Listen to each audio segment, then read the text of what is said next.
So today I'm going to be talking about the Lewis and VSEPR models. Also, PSA, I don't have the screen recorder thing on my computer, so I'm going to be holding it, so it'll probably be a little bit shaky. So the first thing I'm going to talk about is covalent bonding and how that's relevant to the Lewis structure. The first thing to note is the main purpose of covalent bonding, which is to form octets, which is a group of 8 electrons around a element or atom, and then duets, which are only for hydrogen, because hydrogen only has one valence electron, and that it needs to bond that one electron to another atom to be stable in a molecular compound. A bonding pair is a shared pair of electrons between 2 atoms. So say it was hydrogen and oxygen. The two could combine to create both. Actually, never mind. I'm going to leave the examples for another video, which I'll do written down. But yeah, so one single covalent bond is equivalent to 2 electrons, which means that whenever you see a dash between 2 atoms, which also can be represented by 2 dots, it emphasizes the fact that it's a chemical bond. There are also times when you will see a lone pair, which is a pair of electrons that are only associated with one, that should be atom. I'll fix that. And then these are non-bonding electrons. So they're on the terminal, which means end, atoms of a molecular compound. And then again, I have my examples at the bottom, which I'll be doing in a separate video. The next thing I'm going to be going over are double and triple bonds, which are very similar to what I had mentioned previously as far as being in between 2 atoms. So Lewis structures can actually have more than one bonding pair in between 2 atoms. And they do this in order to achieve octets. Again, the 8 electrons around a atom. So each additional bonding pair counts towards the octet. So if you have oxygen and you bond that to, say, hydrogen, then you're going to have 2 in between, but that only means you're going to have 4 more on the... Never mind, I need to stop doing that. I'm not going to redo this video because I'm already 3 minutes in, but ignore that example. God. Okay. And so a double bond occurs when 2 atoms share 2 bonding pairs, which is an equivalent of 4 electrons between 2 different atoms. Whereas a triple bond is when 2 atoms share 3 bonding pairs, which is a total of 6 electrons. I'm strictly emphasizing that each bonding pair is 2 electrons. Okay. My next slide is about how the models can be used in reality and what they represent. So Lewis models are meant to predict which molecular compounds would be stable and which ones wouldn't be. Obviously, it's not going to be 100% right all of the time, but that's because Lewis structures can't count for every single possible molecular compound mixture out there. And so a charge on the compound determines how many valence electrons are to be used in the model. So say you have something with a plus like this, that will affect the overall amount of valence electrons you are allowed to use in your Lewis model. And I will again show those in a video later on. So writing Lewis structures is relatively a 4-step process. The first step is writing a skeletal structure for the atoms. And this is when you break apart a molecular compound into each atom and determine where they would be placed if you were going to write it, when you write it down, which order they will be placed in. And the order is very crucial because it affects how these atoms bond to each other. So the 3 guidelines you should follow when you are writing Lewis structures is that hydrogens are terminal, meaning that they rarely and do not ordinarily occur as a central atom. And that is because they only have one valence electron, meaning that they wouldn't be able to bond to many other. You can only bond that to one other atom. You can't bond it to multiple. And another guideline that I learned was that you can follow the order of the molecular compound as long as hydrogen isn't the first thing. So if it was HClO, you can't go with the H being a center atom. But if it's SClO, you could possibly use the S as a center atom. And then another guideline, which is actually stated in our textbook, says that the more electronegative elements should be on the ends, should be the terminal ones, which are on the ends, and then the less electronegative ones should be in the center. I will also put a picture of the electronegativity trends into the slides, because I have not done that yet. But yeah. And then step 2 would be calculating the total number of valence electrons to be used in the model. So Lewis models only use valence electrons when you're determining what gets bonded where and where the electrons are going to be placed. So the valence electrons of any main group element are equal to its group number, which are generally on top of any periodic table. Another thing to remember is that charges of polyatomic ions affect the number of electrons available, which is something I previously mentioned, but to be into more detail, a positive charge means that you are subtracting that, whatever the charge is. So say it's +1, you'd subtract 1 electron. And a negative sign means that you are adding that number of electrons. When you're creating the Lewis model, the amount of bonds counts for 2 electrons, and the unbonded electrons added together, so the sum of the bonded and unbonded electrons must equal the number of valence electrons. There can't be any more or any less. Otherwise, it would be an incorrect version of the Lewis model. So step 3 is going to be distributing the electrons, giving as many octets as possible, or duets for hydrogen. Remember that duets are only for hydrogen. And so you begin by placing only 2 electrons between every 2 atoms. This creates a bond. And then, if there are remaining electrons, you would put those on the edges as lone pairs. Note that hydrogen would never have any lone pairs. So you do this starting with the end electrons, the terminal electrons, and I meant atoms. Do this with the end atoms, and then you work your way to the center. If atoms lack octets, that is when you form double or triple bonds in order to achieve an octet. You do this by moving the lone pairs from the terminal atoms and placing them in between an atom and the center atom.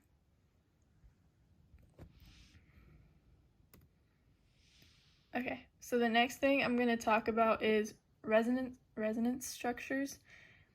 So a resonance structure is when you have one or I should technically say 2 or more Lewis structures that have the same skeletal formula, sorry for the noise, but different electron placements. And this occurs because of something that I will talk about on the next slide, so I'll hold off on that. But it's important to realize that the actual structure of the molecular compound is going to be a middle combination of those two structures, which is called a resonance hybrid. So the formal charge is what I had mentioned previously, and the formal charge is used to determine which resonance structure is the best. And you can do this by following this equation, which is the number of valence electrons minus, and remember that there's parentheses right here, so you should do this part first and then subtract it. So it's going to be the number of non-bonding electrons plus half of the bonded electrons, and you're going to subtract that from the total number of valence electrons that you had for that atom. And you do the formal charge per atom, and the sum of all the formal charges should equal the charge of the molecular compound as a whole. If you say you were to have a formal charge, and you had a negative number, the most negative number should be on the most electronegative element. So again, I'm going to put the electronegativity trend into the video for my work. Okay. So there are 3 total exceptions to the octet rule. The first being the odd electron species. So this happens when molecules and ions have an odd number of electrons in their models. The odd number, which say you had 17, so the 17th electron would be a free radical because it has only 1 electron.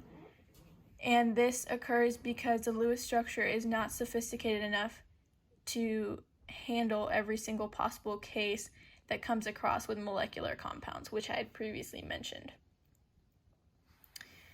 So the second exception to this octet rule is an incomplete octets. Specifically, boron and beryllium are compounds that are exceptions to the octet rule because it, especially with these examples I've listed here, they just don't end up with an 8. And they can, but it's harder and it takes more math to figure it out as well, because you can get it, say, through a chemical reaction such as BF3 plus NH3. The third exception to the octet rule is expanded octets, and this occurs when there are obviously more than 8 electrons on one atom, on the center atom, and this can only occur in the 3rd row of the periodic table or below, and it can have up to 12, occasionally 14 electrons on one atom, and this is due to the d orbital being energetically accessible. And again, this never occurs in 2nd or 1st period elements.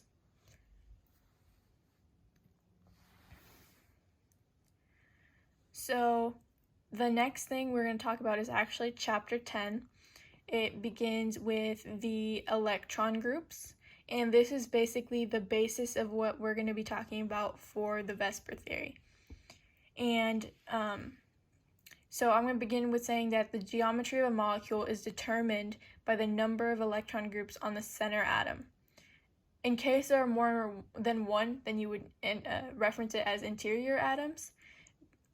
And it's crucial that you count the electron groups for every single electron atom, if that is what the question asks, not just the one. And it's important to note what actually counts as an electron group. And so all of the above, a lone pair, single bond, double bond, triple bond, or free radical, which again is a single electron, counts as their own electron group. If there a lot of people think that triple bond means, 3 electron groups. No, they count as just 1. There are 5 basic shapes to the VSEPR theory for electron geometry, and that would be linear, trigonal, planar, tetrahedral, trigonal, bipyramidal, octahedral. And these are all based upon the fact that they how many electron groups they have. Linear has 2, trigonal planar has 3, tetrahedral has 4, trigonal bipyramidal has 5, and octahedral has 6. I'm sorry if I mispronounced any of those, but my point being, yeah.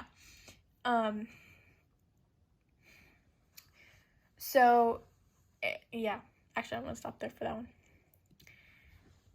So the effect of lone pairs on the overall structure of a VSEPR model is actually very significant, because even though it doesn't affect the electron geometry, it does affect the molecular geometry, which is how the geometrical arrangement of the atoms is actually set up.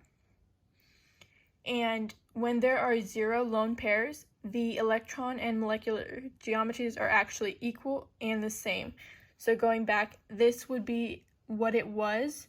These names would remain the same if there were 2 bonding groups, and for linear, say 2 bonding groups and 0 lone pairs. All of these would have 0 lone pairs and all bonding groups. So in order to help my audience understand how molecular geometries are predicted based upon how many bonding groups versus lone pairs there are. So when there are 2 or more interior atoms, you have to predict the shape of each one, which I had previously mentioned. You have to apply it to every single interior atom or central atom. So for linear, there are 2 electron groups, which is all of this information I had on my previous slides, but here is the new information. And it's important to note that, so EG stands for electron group, BG stands for bonding group, and LP stands for lone pair. So as you look at trigonal planar, for example, this is the row that has 0 lone pairs. So these names would remain the same as their electron group pairing. Whereas ones that have, say, 1 lone pair, trigonal planar becomes bent, tetrahedral becomes trigonal pyramidal, trigonal bipyramidal becomes seesaw, and octahedral becomes square pyramidal. So the amount of lone pairs truly affects how one predicts the molecular geometry. And the homework assignment I had put up for this are questions from our textbook that I think applied to the information I taught, since I didn't go through every single thing in each of the 2 chapters. So this information is strictly connected to these questions. The information I presented in my lecture strictly connects to these questions. This is the lab I did, or a link to the lab, and I adapted it from Professor Yu's lab, or his lab 13 for the VSEPR theory, and I deleted and added some own stuff, and I added my own pre-lab and post-lab questions. Centrally, though, the actual lab is pretty similar, except I deleted the parts that I did not discuss in my lecture. And then this is a self-made quiz I did. Thank you.